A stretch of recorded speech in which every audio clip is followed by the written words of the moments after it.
सत्य व तथ्य पर आधारित ही खबर को लिखे पत्रकार भारतीय मूल्यों पर आधारित हो। पत्रकारिता विषय पर आधारित सेमिनार के दौरान यहां जर्नलिस्ट एसोसिएशन ऑफ राजस्थान के जिला अध्यक्ष गोविंद कटारिया, प्रदेश उपाध्यक्ष एवं एनयूजेआई के राष्ट्रीय कार्यकारिणी सदस्य के मिश्रा सहित विभिन्न प्रांतों आए पत्रकारों का हुआ सम्मान।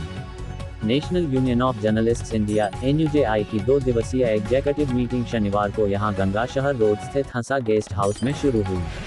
बीकानेर में पहली बार आयोजित हो रही इस नेशनल स्तर की मीटिंग में देश के विभिन्न प्रांतों के प्रदेशाध्यक्ष सहित उनकी कार्यकारिणी के लोग बीकानेर पहुंचे। करीब 150 से अधिक पत्रकार एनयूजेआई की इस महत्वपूर्ण मीटिंग का हिस्सा बने। इस दौरान पत्रकारों के हितों को लेकर 2 सत्रों में चिंतन व मनन किया गया तथा सभी वक्ताओं ने एक सुर में एकजुट होने का आह्वान किया। साथ ही पत्रकारों के समक्ष वर्तमान समय में आ रही चुनौतियों पर चिंता जताई गई।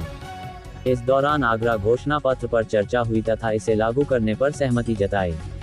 साथ ही ये तय किया गया कि बीकानेर में 2 दिवसीय में उभर कर आने वाले प्रस्तावों व सुझावों पर भी अमल किया जाएगा और उन्हें लागू करने के प्रयास किए जाएंगे।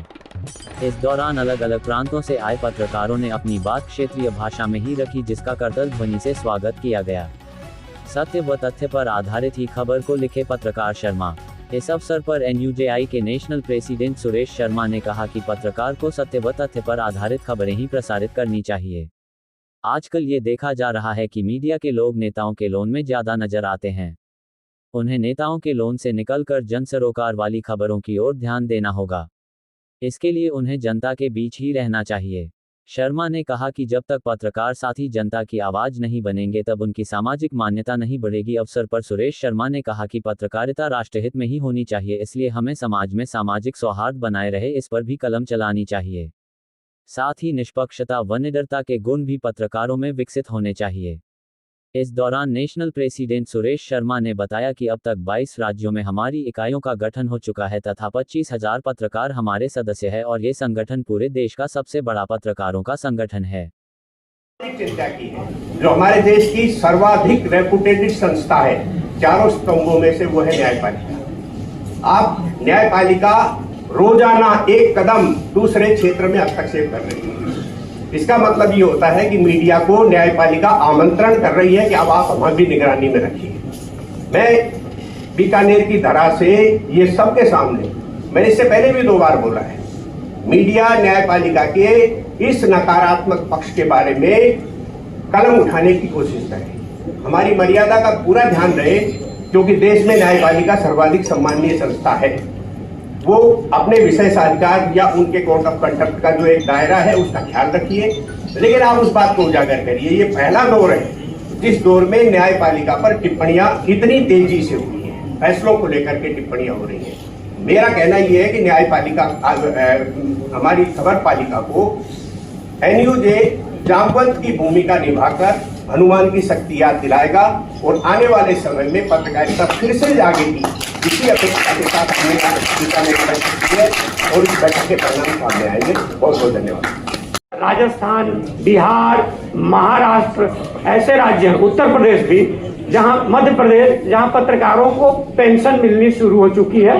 निश्चित तौर पर बहुत ज्यादा पत्रकार अभी कवर नहीं है, लेकिन उसमें हमारी ही यूनियन का सबसे बड़ा योगदान है। और आप जानते हैं यहाँ भारतीय जनता पार्टी की सरकार और देश में तो 2014 से सरकार है। 2019-20 में जब कोरोना की महामारी आई तो प्रधानमंत्री ने का सहयोग करने के लिए सूचना और प्रसारण मंत्रालय ने एक पत्रकारों की समिति बनाई और हर शनिवार को उस समिति की बैठक होती थी और उसमें इंफॉर्मेशन को लेकर के वो कमेटी सुझाव देती थी, वो सरकार इंप्लीमेंट करती थी।